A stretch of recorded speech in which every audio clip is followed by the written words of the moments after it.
Welcome to another episode of Dad Up, everyone. Thank you guys very much for joining me. I have a very special guest today. Conversation that we are going to have today may get a little tough, but this is an important message that we need to get across. And I'm so thankful that my good friend Kayla Stoecklein has joined me on Dad Up. Thank you very much for joining me, Kayla. Thanks for having me. It's an honor to be here. Appreciate it. For my listeners who may not know who you are, let's run through a little backstory, and we can go as far back as you want, but little backstory on you. And then obviously, sure, how you and Drew met. And then obviously we'll get into that whole story of you and Drew and the stuff that he went through. And then obviously this is a dad podcast. So I want to hear about your kids as well. Yeah, sounds great. So, oh goodness. 2018 is really when my life had a big switch, a big change. My husband, Andrew, we had been married for almost 8 years. We were married in 2010. We met in college, got married really fast, went to a small Christian college. The whole ring by spring thing was a thing. There was a ring by spring my senior year.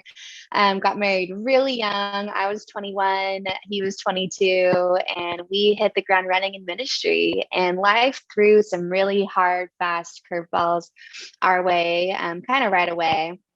His dad was diagnosed with leukemia during the first year of our marriage, and his dad was a lead pastor of a really big church. And so Andrew became the lead pastor through the leukemia journey. Andrew stepped up and became the lead pastor, and he was super young. We were starting a family. We had 2 little boys when he became the lead pastor, and had our 3rd little boy the year after that. And after he became the lead pastor, just a few months later, his dad ended up passing away from leukemia. And so we had this big church that we were running. We had a young family that we were taking care of and raising. We're dealing with grief because his dad passed away. And really all of that seemed to catch up with my husband, and he started struggling with his mental health. And in April of 2018, he was diagnosed with depression, and we tackled it head on. We were doing everything we knew to do to help him, to support him, to walk with him through it. He took a sabbatical, took time away from the church, time away from ministry. He was seeing a psychiatrist. He was taking medication. We were seeing a therapist together. He was taking solo trips, like you name it. We tried it. We were trying everything we knew to do to get him better. And by the end of that summer in 2018, we really thought he was getting better. And so the doctors released him to go back to work. He went back to work on August 1st, 2018, hit the ground running, gave 2 powerful weekend messages on mental health, was talking about depression, was talking about suicide, gave out the suicide hotline number. And it was powerful. I mean, it was so powerful. People were double dipping. They were coming back from multiple services, bringing their friends. They were so grateful for his vulnerability, which at the time, not a lot of pastors were talking about mental health. I think it's shifted a lot since then, but at the time in 2018, not a lot of pastors were going there. So it was really appreciated.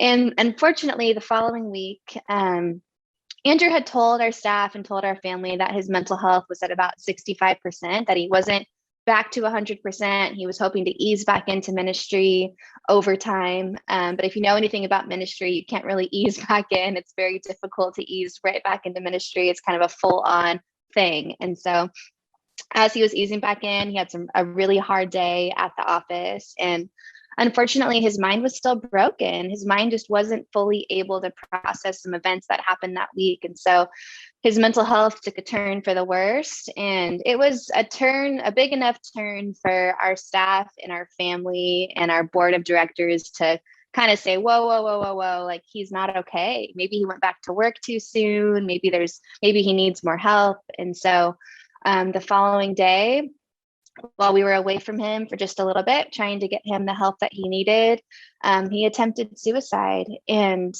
it was an absolute shock. I mean, it's still saying that I've told this story so many times, but still saying that even today, it's like, I can't believe that happened.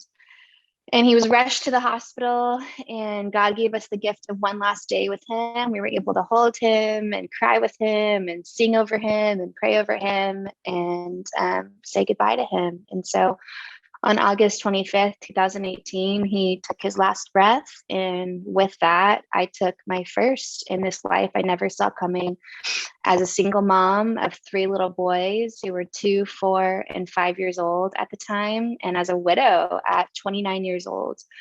A whole brand new life that I truly never saw coming. And so these last 4 years, almost 4 years, it'll be 4 years in August, has been stepping into that new life. It's been picking up the microphone that was handed to me. You know, our story kind of went viral. It was spread all over the internet. People were talking about it. It was making the news headlines. So it's in the newspaper, on the Los Angeles Times. I mean, it was everywhere. And so I was given the opportunity to either choose to pick up the microphone and say something, or choose to allow our story to be told for us and stay quiet and not say anything at all. And so it was really important for me that Andrew's life be defined by the way he lived, not just the way he died. And so I chose to speak, and I chose to speak boldly about mental health. I chose to kind of help. My passion last 4 years has been to bridge the gap between mental health and ministry, and just to have open conversations and talk about suicide differently and talk about depression differently. And it's been such a gift and an honor to be able to do that. So I wrote a book about our story. The book released in 2020, which was a wild ride to be launching a book in 2020. It's called Fear Gone Wild. And it was really a book that I wrote for my boys to one day be able to read with them and walk them through, and so they can fully understand with compassion and empathy the journey of their dad's mental health and why what happened happened. But I know that God has used it in so many ways to help so many people. I mean, the stories that have flooded in have been really powerful. So I've just been so grateful for the way that God has used our story for good. And it's a really hard story. It's a really hard life. You know, a single mom of three little boys is not an easy life, but God has been really kind to us, and we're rebuilding our life, and actually have another book coming out this fall called Rebuilding Beautiful. That's kind of about that next chapter of what do you do when the really hard thing happens? What do you do when the really fast curveball comes hurtling your way? How do you rebuild your life? So that's really fun. That was really fun to write after writing Fear Gone Wild. It's really intense book that I wrote. It was really fun to write something that was lighter, positive, and encouraging. So that's a really long description of our life and how I got to this interview with you. But yeah, that's kind of an overview of it all. Well, first of all, let me just say, I'm sorry for your loss. I'm sorry that you, as a family, and your boys had to go through such a traumatic event. But I will say this, I am very familiar with the church. My wife and I have gone to the church for many, many years. My boys are 23 and 20, and we started at the church. It's Inland Hills Church. We started at the church when my older son was a very young boy. I think he was around 6. I want to say about 6 years old when we started there. And the funny thing is, I knew Andrew when he was, a little guy. So to watch him grow up and grow up in the church, and then eventually seeing you in the picture as well, it was a really special memory of ours as a family, just kind of witnessing you as a family, and not only that, but the church grow. And we were devastated of the loss of Dave. We were excited for the journey that Drew was about to go on, taking over. And we were very pleased with how well he seemed to, as you said, kind of stepped into that role and hit the ground running. He did very well, and we enjoyed the services that he gave. And so for us as a family, we grieve with you, and we grieved with the community in the loss of Drew. But I want you to know that, you guys are always in our prayers, and your boys, I watch you on social media. Your boys are phenomenal. They look so much like both of you guys. It's incredible. But you have, Smith and Jet and Brave, awesome names. First of all, awesome names. But they're just growing up to be these just happy young men. And I'm sure that, Drew watching over them is proud of who they are and the young men that they've become or are becoming. So kudos to you for doing the job that you've been doing over the last few years since Drew left us. But so I appreciate it.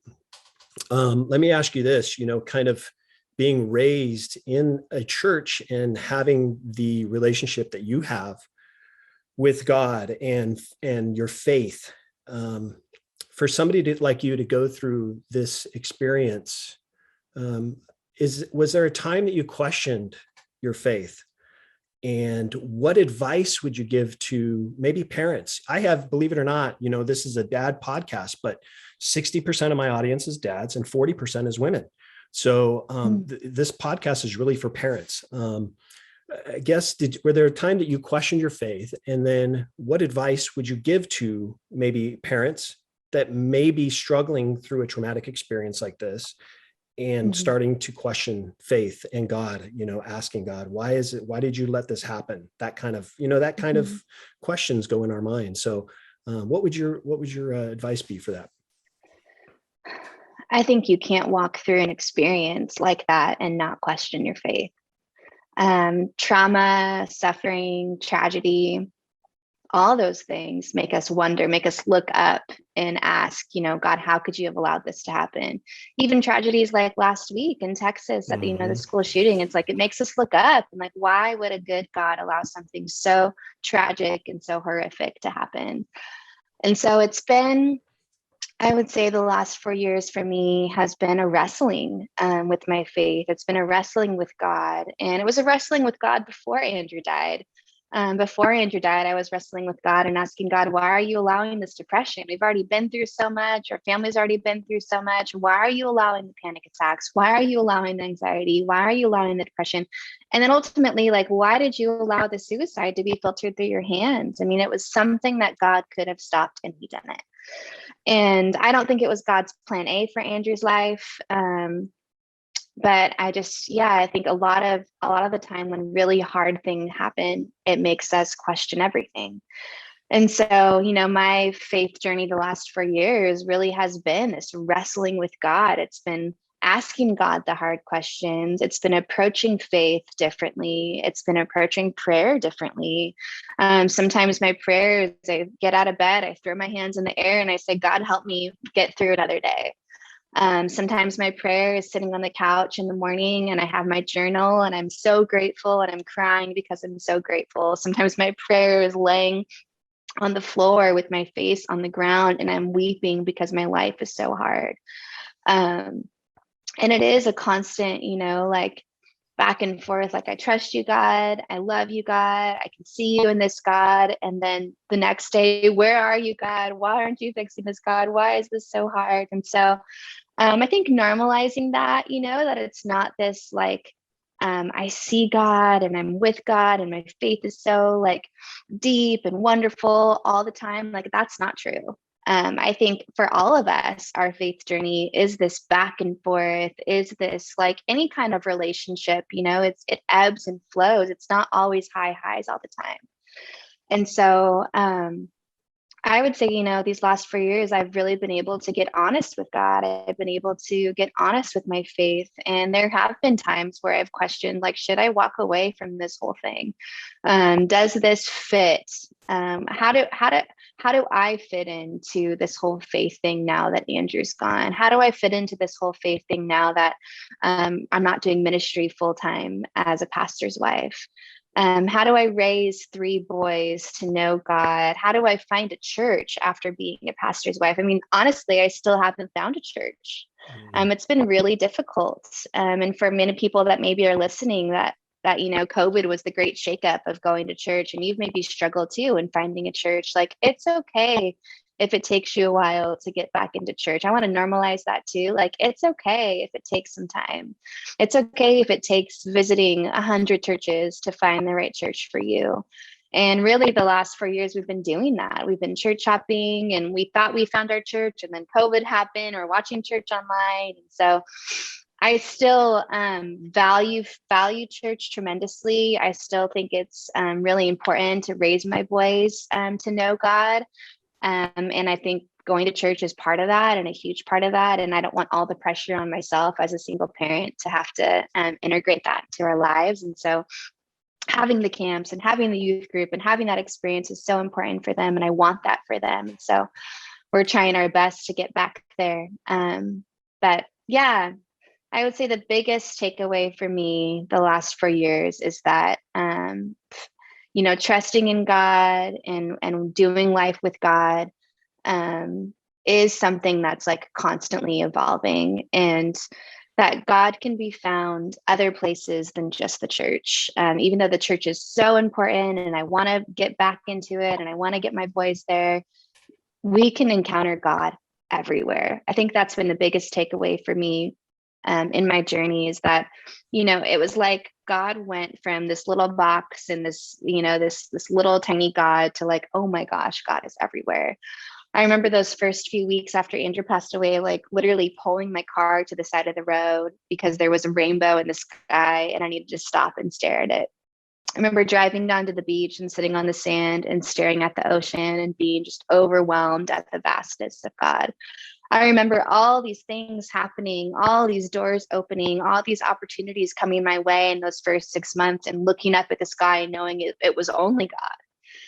So I've had these really powerful moments, these really tangible moments where I know God is actively moving in my life, where he's opening doors that I couldn't open on my own. Like that has happened fully. Cannot deny that that's happened in my life. And even for my friends too, having a front row seat to what God was doing after Andrew passed away, we would sit at the coffee shop and I'd be sharing with them, what God was doing in my life. And they would be crying and like saying, I've never seen the hand of God more than I've seen the hand of God in your life after Andrew passed away. And so God has been with us. God has truly opened every single door for us and helped us rebuild our life. And I wouldn't be where I'm sitting today without God. So I know, that is like such a powerful, important, most important part of my life. And I want that for my kids as well. And I think as a parent, it's so hard. The spiritual journey, leading our kids with a spiritual journey, it's their own journey. It's like that, it's their own journey. So as much as we take them to church, as much as we pray together as a family, as much as we talk about God, as much as we read scripture together, like ultimately it's their own journey. And they're going to have to figure it out on their own, and they're going to have to find God on their own. I know for me, like as I was growing up, like my biggest encounter with God wasn't when I was in junior high or high school. My biggest encounter with God was when I left the home and went to college and found God on my own. So if you're a parent, you have a junior high or high schooler and they don't want to go to church and they don't believe in God and they don't understand the whole faith God thing, I would just say like continue to pray for them, continue to model for them what it looks like to walk with God and to have faith in God and to do life with God, and to trust that God's going to take care of them, to trust that God has them, to trust that God is going to invite them into these encounters with his presence throughout their life, and that they will have the opportunity to meet God if they haven't met him already. And we can only do so much as a parent, and the rest of it we have to let go and let God do his thing. Yeah, I love that. And, I think about when parents struggle with questioning their faith. I think one of the things that we should remember as followers of Christ is that when you're questioning your faith, it's important for us to lean in more. If it feels like God's not there, or God's not listening, or things aren't getting done the way you think they should be because God's not answering your prayers, I think it's important for us to remember that we need to lean in more to God, get closer to him. Even though it feels like he's not there, get closer to him, because there's a lot that goes on behind the scenes that God's doing and working in our lives that we don't even see yet. So leaning into him and getting closer to him is important. So that's awesome that you share that. How do you instill the love of God and faith in your boys? Because they're young and they probably have a million questions. So how do you instill the love and faith in God in them? I think it's just part of our daily conversation. I think it's modeling for them. Most of the time when they come out of their bedrooms in the morning, I'm sitting on the couch and I have my Bible and my journal and I'm having my quiet time in the morning.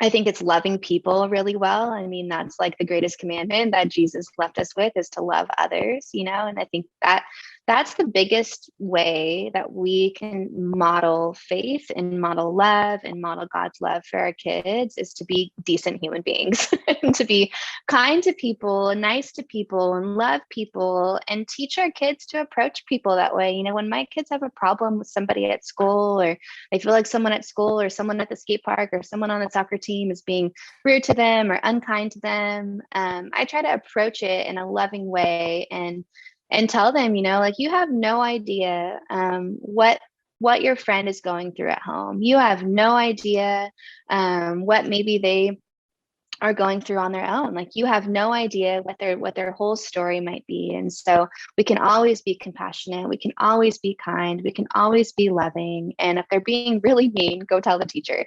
But I think the biggest way that we model faith and model God's love is to be love with skin on. And I really try to do that for my boys. And then I also think, involving them in church as much as possible. And we're still on a journey of trying to figure out what that looks like for our family.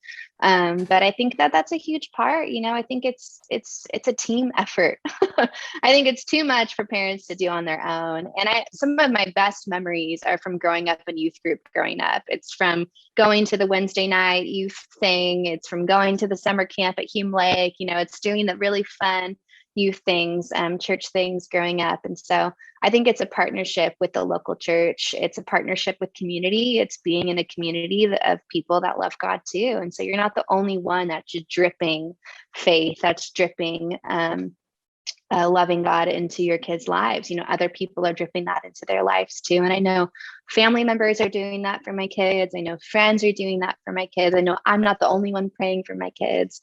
So I think remembering that it's not all on you. It's not all on me.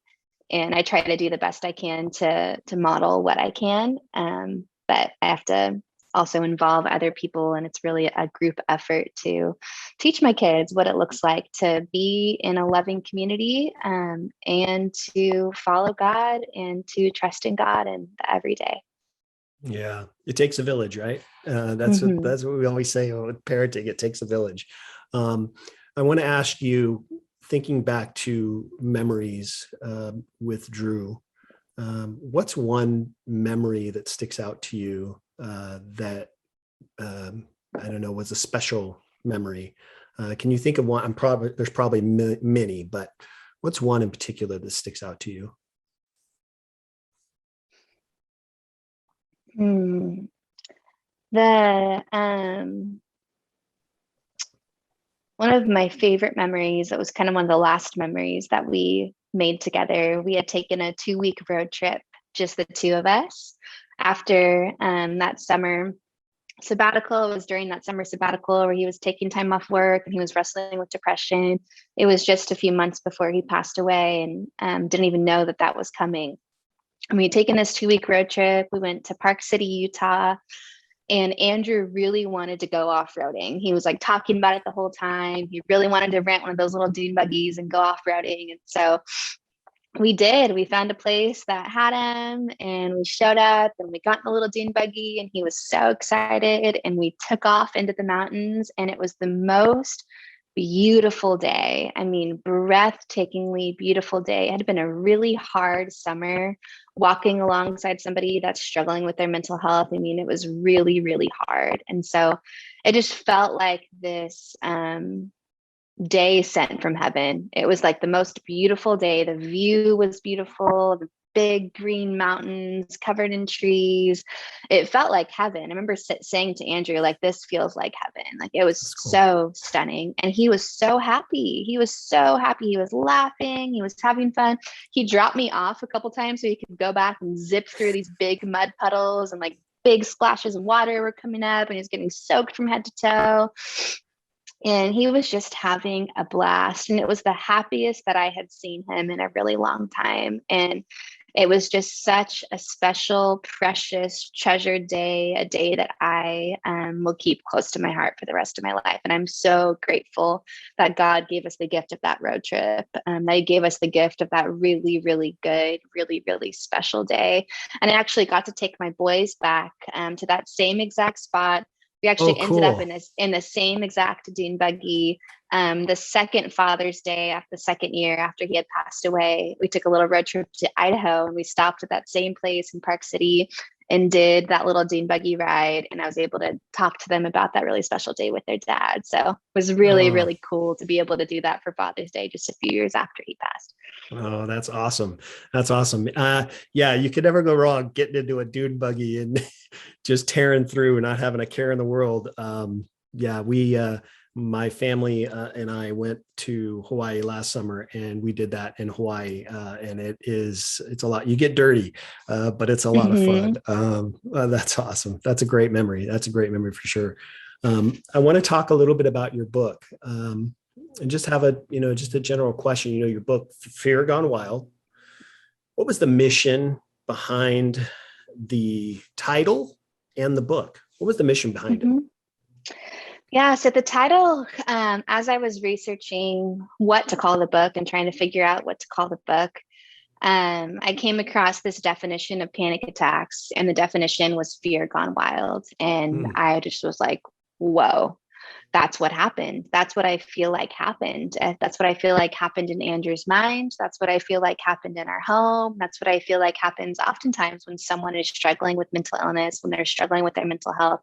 It really felt like fear just spread like wildfire through his mind. And for us, the journey was a physical journey. He had a real chemical imbalance happening in his body and in his mind. And it was also a spiritual journey. There was some really dark spiritual things happening in Andrew's mind and in our home as well that were very scary for him. So there were some moments where he was really terrified. And so that's why I felt like that title just was so fitting for our journey and what I felt like happened. And after he passed away, it's like our home didn't have that anymore. Our home didn't have that fear anymore. I didn't feel that fear anymore either. And so just really interesting how that happened. And I'll never understand how that happened, but the title just felt like, yes, that's like exactly describes our journey. And so, my hope with the book was to fling open the conversation about mental health, was to be as honest as humanly possible on my end of the journey and my experience. And in a lot of the book, I talk about how I felt. And for those that are walking alongside somebody that's struggling with their mental health, it's really hard as a caretaker, as a caregiver, trying to love somebody who's struggling with their mental health. I mean, they become a completely different person, and it's a huge learning curve, and every journey is so different. And for us, it's like we didn't have enough time. It's like as we finally were able to try to see, like, oh, we're dealing with a completely different person. Like, this isn't the Andrew that I married. This Hmm. isn't the Andrew that he was like 3 or 4 years ago. Like, this is a completely different version of him, and he's sick. By the time we were able to see that and fully understand that, it was like too late. So I really wanted to give kind of a bird's eye view of what it looks like to walk alongside somebody that's struggling with their mental health, and give some tangible. I didn't want to just tell a sad story. I also wanted it to be like helpful. And so I tried to give some tangible things that people could apply or think about or process as they're walking alongside somebody. I wanted to help people step towards empathy and compassion instead of judgment and shame. I wanted to break some of the spiritual stuff too, and talk about how, yes, it is, depression can be a spiritual thing. I think sometimes it's overly spiritualized in the church. I think the spiritual part, we're spiritual beings, so it's always going to be a part of whatever we're facing. But I was really honest about that as well. I have a whole chapter called Stranger Things that I talk about this spiritual warfare, the spiritual journey that Andrew was on during his depression. That was really scary for him. And so, my hope in the whole thing is ultimately to save people from suicide and to help people love people that they're walking with that are struggling with their mental health. And if it helps them love their loved ones better, and if it helps them save some lives from suicide, then like that's the best that I can ask for. That's like all I could ask for with that message. And then ultimately it's for my kids. It's for one day to be able to sit down with them when they have a bunch of questions and to be able to read this with them and to have an open dialogue with them through each chapter. They can ask questions. And I think the gift of writing that book, I wrote it fast. I mean, I wrote that book during the very first year of grief, which for some people might be like, whoa, that was way too fast. But what I had talked to some other authors and they had suggested doing it right away while the memories were fresh, while I was still grieving, while I was in the messy middle place, while everything was raw and real and fresh. And so I got the words all down while they were there. I got all the memories down while they were there, while they were fresh, while it was in the aftermath of what happened. And I think that is such a gift for my kids too. Like I wouldn't be able to describe some of those moments, some of those conversations the way that I did then now. Because it's been too long and the memories aren't as fresh. So I'm so grateful that I chose to write that. I'm so grateful that I put pen to paper. And I would just encourage anybody that's walking through something difficult, like get a piece of paper out, get a pen down. If it's not a whole book, like then write down a little bit, write down something that either you can look back on and see what God's done, see where you were at and see where God has taken you, or that you can look back and share with your family or share with your loved ones, or this is how I was feeling then, or this is why this happened, or this is what God's done for us. I think stories are so powerful and we all have a story to share, and our stories are healing. Our stories are helpful. Our stories are so powerful. So there's something really powerful about writing your story down. And I'm so grateful that I did. Yeah, I am as well. And I agree with you. It's as tough as it may have been. It's important to know that to get those things out when it's fresh is best. And I think that one of the things I talk a lot about on my show is journaling. Journaling is so important. Just taking a few minutes to write down some thoughts that are on your mind, getting those thoughts down on paper is so much healthier for you as a person going through your daily, whatever it is, your daily struggles or your daily, great things that are happening through you during the day. Journaling those things and keeping those memories close to you is important. After losing their grandfather and then their dad, who's kind of stepped in to help raise them to be men of God, who's kind of been that, that role model father figure to them now. And then how have they led or guided your boys in the way that their grandfather or even father would have wanted?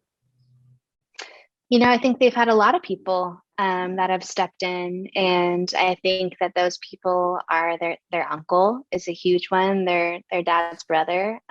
They love their uncle so much, and in those first few years, he was very intentional about picking him up from school and planning adventures to take him on. Took him on fishing days, and took him to go skateboarding, and took him to go play soccer. And even still, he just had a little boy, his first little boy, and he's there at the soccer games. He's there at the baseball games. He's cheering him on from the sidelines. My son doesn't have a phone yet, but he has one of those like little watches. And so he'll call him on his watch. He'll text him on his watch. And they have this really special relationship with their uncle. And I'm so, so grateful for that. And then my dad too, has stepped in a huge way, and their papa, is there for them. And my dad's been so helpful these last 3 months. We've been like completely remodeling our house. And so he's here on most weekends, and my boys are right next to him with a hammer and a drill, and he's teaching them how to do, stuff around the house. And I think coaches are a huge part for little boys. I think having those different coaches, baseball coaches and football coaches, and my boys are really into sports, so they do like every single sport. But all the coaches, are able to step into that role in a way, not in a very deep way. They haven't yet, at least, but to be able to hang out with the guy that's, like their dad's age is super special for them. Yeah. So it's been a team effort of men stepping into my boys' life, and even friends, friends and my friends' husbands. We'll take them surfing or take them shooting or take them fishing, take them camping. And we're actually looking into doing, it's like a Boy Scout version of Boy Scouts. It's not Boy Scouts, that one of their friends' dads invited them to do with him and his son, where they can go do more man stuff. So Oh, I that's try as awesome. much as I can to involve men that are safe, into their lives. And I know that's really important for them. And Yeah. they love it. I mean, they're like manly little boys. They love all the boy stuff. They're like all boys. So I need all the help I can get. That's awesome. And you brought up a good point. Coaches are so great with kids, kind of stepping in and being that father figure. For me, my boys, like your boys, my boys played sports their entire lives, and I coached every single one of their teams all the way up through high school. The interesting thing is, I enjoyed being a coach for them because it allowed us to build our bond and our relationship together and be closer together. But one of the things that I enjoyed most about being a coach was being a part of the other men's or these other young men's lives of parents, because they've had parents that were not able to be at their sporting events. I've had players that I have coached that I've never even met their parents because they just, they have to work, they have things come up, they're just not able to make it.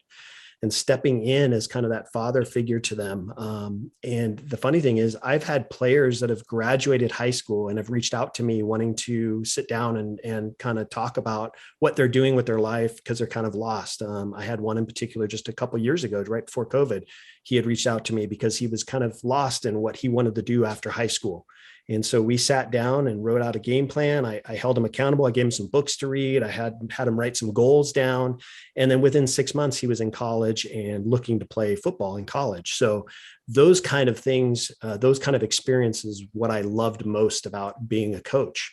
And so, yes, coaches are can be huge role models for boys and girls for that matter, but they can be huge role models for boys in particular. So that's awesome. So yes, again, going back to the whole takes a village thing, but it's important to remember to keep men involved in their lives because they need that masculine male figure to kind of help guide them because you can't do it alone. And there's only so much about that side of life. So Yes. Agreed. Let me ask you this: there's so many single moms out there like you who are trying to fulfill that mom and dad role. What's your best advice for those who look up to you as a role model?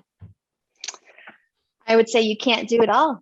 Right. As much as you try to spread yourself thin, as much as you try to bend over backwards to fill in the gaps, you can't do it all. So there's so much grace in the single parent journey. Even, around the house, I have a pile of dishes sitting on the counter. I don't have a kitchen right now. I haven't had a working kitchen sink in like 3 months. I've been remodeling the kitchen. And so I've been doing dishes in the bathroom. So I have a pile of dishes sitting on the counter that I didn't get to last night. And that's okay. I think it's giving ourselves so much grace upon grace upon grace that we cannot do it all. We don't have to do it all. It's okay to ask for help. It's okay if the dishes wait till the next day. It's okay if you don't make it to that third, fourth, fifth, sixth after school function that your kids are invited to. Like, there is so much grace in the single parenting journey. And remember that you're only one person. You are not two people. You are only one person. And, I even try to be really honest with my kids and invite them into that conversation too, and remind them every once in a while, like, hey, it's just me. Hey, like, it's like, I don't know if you guys remember, but it's just me. And I can't do it all.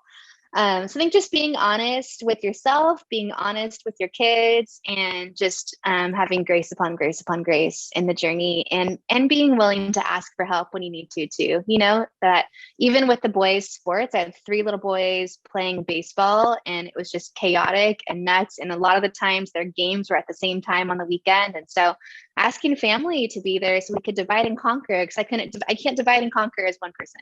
Right. Asking friends to be there, can you pick them up? I can drop them off. I can stay for half the game. So same thing, it does take a village and it does take a team, and you can't do it all on your own, and just have so much grace and be so kind to yourself.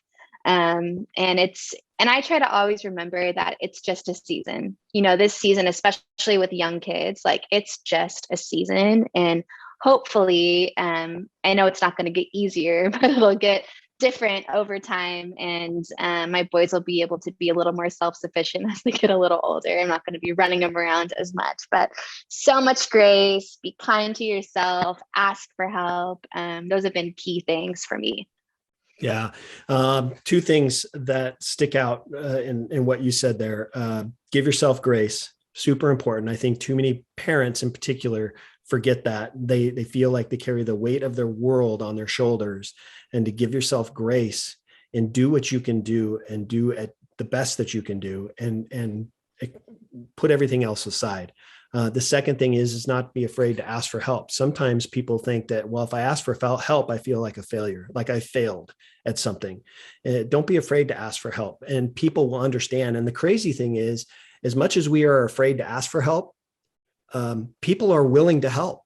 You just don't realize it. If you ask for help, I'm sure you'll be amazed at how many people will say, I'll help, I'm there. Mm-hmm. So give yourself grace, make sure you guys are asking for help, because as Kayla said, you're not two people, you're one person, and you do the best you can and forget the rest. Right. Yeah. Awesome. Now, difficult question for you, maybe not for you. But what would you say to a parent who may see warning signs with their child, might be struggling with something? Maybe it's depression or anxiety, but maybe going through something. What would your advice be to parents that may see those warning signs? The first thing that comes to mind is to take it seriously, to not brush it off, as hormones, to not brush it off as moodiness, but to take it seriously. And my second piece of advice would be to ask questions, to sit down and have a conversation with your kid, to ask them the tough questions. If you feel like they're struggling with depression, if you feel like they're potentially suicidal, like ask those really hard questions, sit with them, care for them, look them in the eye, even if they don't want to. Maybe it's scooping them up from school early. Maybe it's taking them out to dinner, by yourself and having a one-on-one conversation. I think it's being honest and with them and what you've noticed about their behavior or things that they've said, or maybe their behavior with their friends, having those open, honest dialogue with them, and knowing when to take it seriously and knowing when to reach out for help. And if you do need to reach out for help, maybe it's seeing a therapist. Therapy has been such a powerful tool in my own life. And, my boys haven't done therapy yet. They haven't needed it yet. I'm keeping an eye on them, and I know it's probably coming for them one day. But I think having that therapist role involved in their lives, and having that person in their lives can be really helpful too. If they don't feel like they can talk to you about what they're going through, they can have another safe person that's neutral, that they don't see every day, that they can talk about all those things with, that you can trust. And so I think if they feel uncomfortable talking to you about their mental health, inviting that other person into the family, really, to help you raise, your child and help you process their trauma or what they're going through in a safe, neutral space, can be so powerful. So I would highly recommend therapy. And then I would just highly recommend taking it seriously and having some really intentional time. I think giving our kids one-on-one time, especially when you have multiple kids, and if you're a working parent, giving your kids one-on-one uninterrupted time, I think is one of the best gifts we can give our kids. My boys get so excited when they know they're going to have some one-on-one time with mom. So yeah. Oh, that's awesome. Yeah, I think obviously we talk a lot about it on my show, about being intentional with our kids. I think one of the other areas that we really need to focus on in parenting, when we may think we're seeing those warning signs, is that communication. Like you said, be open and honest with telling your child what you're noticing. But having those intentional face-to-face conversations, they may be tough for you as parents. But those are important conversations to have. At first, your child may be unwilling to open up. And those are the times where maybe it is appropriate to seek additional help outside the house, like a therapist of some sort. But I think those one-on-one times where you have intentional conversations, really honing in on the areas that you're worried about with your child and letting them know that this is a safe space for them to talk to you. There's not going to be any repercussion for them opening up to you. I think having kids, sometimes kids may fear that you will not love them anymore, or that you will think of them differently. And I think if you help them understand that I am here for you, I am on your side, I'm your teammate, I want to support you. So what can I do to help you struggle through what it is you're going through? What can I do? Asking those questions are so powerful and can go a long ways. I know a lot of parents that have struggled with kids that have gone through bouts of depression or anxiety, and those conversations help. And then obviously seeking the outside help as far as a therapist goes. Therapy is not a bad thing, folks. Therapy is not a bad thing. It's a very healthy, natural process that a lot of adults and kids go through. I have seen therapists. My wife and I actually have a marriage coach that we see. She's a licensed therapist. Just an outsider to get their perspective on what it is that may be going on in your mind, or because we won't figure it out on our own. So having a therapist to do that with us is completely natural and completely healthy. So one last question and I'll let you go. If let me ask you this. You've learned, or you've had to do this with your boys, but what advice would you give to a parent that may be struggling to nurture a kid that may be going through a grief period? Maybe they're going through a loss of a parent. What advice would you give to parents that may be struggling to nurture their child through grief? I think the biggest thing that you can do as a parent is to be honest about your own grief.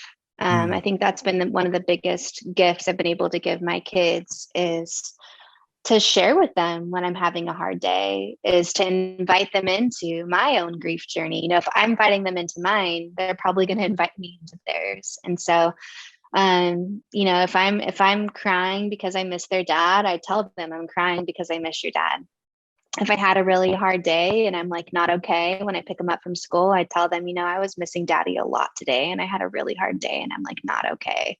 So being honest with them about my own emotions and my own grief journey, I think opens the door for them to be willing to be honest too. And it opens the door for some of those harder conversations too. You know, when I'm sharing about how I'm missing him, it's an opportunity for me to ask them, like, hey, do you ever experience that? Do you ever have hard days? Do you ever have moments where you're crying because you miss your dad? And what does that feel like for you? And how can I support you in that? And what does it feel like when other kids on the playground are talking about their dad? Or do people at school ask you about your dad? You know, I think again, it's like going back to the whole having those intentional conversations with our kids and modeling what healthy grieving looks like for our kids too. That, you know, loss isn't something that's like a one-time thing and a certain amount of years go by and then it's over. It's like, it's a lifelong journey. The loss of their dad, the loss of my husband is a lifelong journey. The grief is a lifelong journey. And yes, time does change it. And yes, like, pursuing healing and walking with God through our grief does change it. But that pain, we will carry that pain with us for the rest of our lives. And I think my job as a parent is to help my child, as long as they're living with me, even when they're not living with me anymore, is to help them steward that pain, is to help them learn how to invite that pain into their life, is to help them learn how to process that pain and cohabitate with that pain and get help for that pain when they need to, and to be honest about that pain and vulnerable about that pain. And I think that starts with us. and our willingness to get help and to be honest and to be vulnerable and to have conversations and talk about it. I think oftentimes when something really hard happens, a lot of us don't want to talk about it. And so we take down the pictures and we stop the conversations and we don't bring it up. Last week, just a few weeks ago, was Andrew's birthday. And it would have been really easy. My boys don't remember. They don't know that May 19th is their dad's birthday. And it would have been really easy for me to just like go through the day. They had baseball, they had school, they had a lot of stuff happening that day. And it would have been really easy for me to just skip over it and not even mention it to my kids. And instead, we were on our way home from a baseball game the night before, and I had a really intentional conversation with them. And I said, hey, tomorrow's your dad's birthday. What do you guys want to do? How do you guys want to celebrate your dad? How do you want to make it special? We have a baseball game tomorrow night, so we can't not go to that. But how can we make the day special? And so we decided together, we would get donuts for school in the morning. We'd pick up some of his favorite snacks and eat them on the sidelines at the game. We'd get in and out after the game because that's what he loved. And being able to invite them into those moments, to those hard days, and invite them to have a voice, on some of those hard days too, has been really powerful for us in our journey. But, I think it all starts with you as a parent and your ability to model what it looks like to grieve well. Yeah. I think that's awesome. And I agree with you. It's something that we can be vulnerable with our kids. It's okay to open up and share emotions that you may be experiencing or may have experienced in your life. Because listen, we're not going to get parenting right 100% of the time. But one thing that we can do is if we're vulnerable with our kids, you'll be amazed at how well they adapt to your emotions, and going through that experience with you and you sharing your emotions with them just helps them understand it better and know that it's okay to grieve. It's okay to feel the way you're feeling, but it's important to talk about it too. And especially to talk about it with a parent or a loved one that they feel close to. So yes, opening up to our kids, sharing our own emotions, our own experiences that we've gone through as parents in the grieving process is really crucial. And I think it even carries on to when they're adults. My boys are adults now, but just being the guide for them, if they ever experience anything in their lives that they're struggling with, just kind of sharing my own experience, saying, hey, I know what you're going through. This is what happened to me when I was your age, or this is what happened to me at such and such time. And I know this is how I handled it. And this is how you can handle it. And just being vulnerable to those. So that's awesome. Kayla, it has been awesome having you on the show. I really appreciate it. If my listeners, viewers wanted to look you up, learn a little bit more about you, what's the best place for them to do that? I think Instagram is the best place. My Instagram handle is Kayla Stoeck. My website, if you want to, reach out and connect through an email, my website's kaylastoecklein.com. Awesome.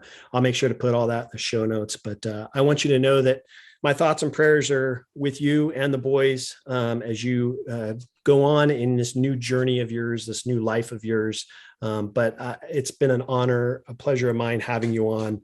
I really appreciate you taking the time. It's been great to know you. I really appreciate it. Thank you so much, Bryan. Such an honor to be here. Thank you. Thank you guys very much for joining me and Kayla on another episode of Dad Up. I really appreciate you guys being here. I know that we had some tough conversations, but these are important conversations. Mental health is a major issue, a major crisis in our world today with what's going on in this world. It's a major issue right now, and it's something to take seriously. There's various ways to get help that you need, whether it's through the National Suicide Prevention Hotline, whatever those may be, seek that help. It's important that you seek that help because it's better for you and better for your family if you do. So I'll make sure to put all that in my show notes. If you need help or you're you need some attention, you need some help in working through some issues, reach out to these hotlines because they're always there for you. So thank you again, Kayla. I really appreciate it. Make sure you guys catch me on another episode of Dad Up. Thank you very much. Thanks so much for listening to the episode. Make sure you guys subscribe to my podcast and YouTube channel. And please do me a favor, leave a rating and a review. Would love to hear from you and see what you think of the show. Stay tuned for more exciting episodes each week. Until next time, Thank you for listening to the Dad Up Podcast.